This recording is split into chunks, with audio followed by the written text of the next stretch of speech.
ആകാശവാണി. നമസ്കാരം. പ്രാദേശിക വാർത്തകൾ വായിക്കുന്നത് അനിൽ ചന്ദ്രൻ. പ്രധാന വാർത്തകൾ. റെയിൽവേ ഭേദഗതി ബിൽ 2024 പാർലമെന്റ് പാസാക്കി. റെയിൽവേ ഭേദഗതി ബിൽ 2024 പാർലമെന്റ് പാസാക്കി. കഴിഞ്ഞ വർഷം ലോക്സഭ പാസാക്കിയ ബില്ലിന് ഇന്നലെ രാജ്യസഭയിൽ അംഗീകാരം നൽകുകയായിരുന്നു. റെയിൽവേ ബോർഡുകളുടെ അധികാരം വർദ്ധിപ്പിക്കാനും അവയുടെ പ്രവർത്തന സ്വാതന്ത്ര്യം മെച്ചപ്പെടുത്താനും ലക്ഷ്യമിട്ടാണ് 1989 റെയിൽവേ നിയമം ഭേദഗതി ചെയ്തത്. Desk report. അടിസ്ഥാന സൌകര്യങ്ങൾ നവീകരിക്കുന്നതിനും പുതിയ സാങ്കേതിക വിദ്യകൾ സ്വന്തമാക്കുന്നതിനും യാത്രാ സുരക്ഷ ഉറപ്പുവരുത്തുന്നതിനും തുടർച്ചയായ പരിഷ്കരണങ്ങൾ റെയിൽവേ നടത്തിവരികയാണെന്ന് ബിൽ ചർച്ചയ്ക്ക് മറുപടി പറഞ്ഞ കേന്ദ്രമന്ത്രി അശ്വിനി വൈഷ്ണവ് പറഞ്ഞു. കഴിഞ്ഞ 11 വർഷങ്ങളിൽ 34,000 കിലോമീറ്റർ പുതിയ പാത നിർമ്മിക്കാനും 45,000 കിലോമീറ്റർ പാത വൈദ്യുതീകരിക്കാനും കഴിഞ്ഞു.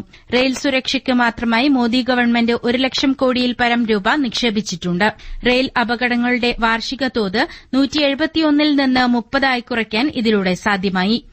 പുതിയ ഭേദഗതിയിലൂടെ റെയിൽവേ സോണൽ ജനറൽ മാനേജർക്ക് 50 കോടി രൂപയുടെ വരെ കരാറുകൾക്ക് നേരിട്ട് അനുമതി നൽകാനാവും. റെയിൽ നിരക്ക് നിർണ്ണയിക്കാൻ സ്വതന്ത്ര റെഗുലേറ്ററെ നിയമിക്കാനും ഭേദഗതി നിയമം നിർദ്ദേശിക്കുന്നു. സംസ്ഥാനങ്ങളുടെ സഹകരണത്തോടെയാണ് നിരവധി റെയിൽ പദ്ധതികൾ നടപ്പാക്കി വരുന്നതെന്നും സഹകരണ ഫെഡറലിസത്തിലാണ് ഗവൺമെന്റ് വിശ്വസിക്കുന്നതെന്നും അശ്വിനി വൈഷ്ണവ് വ്യക്തമാക്കി.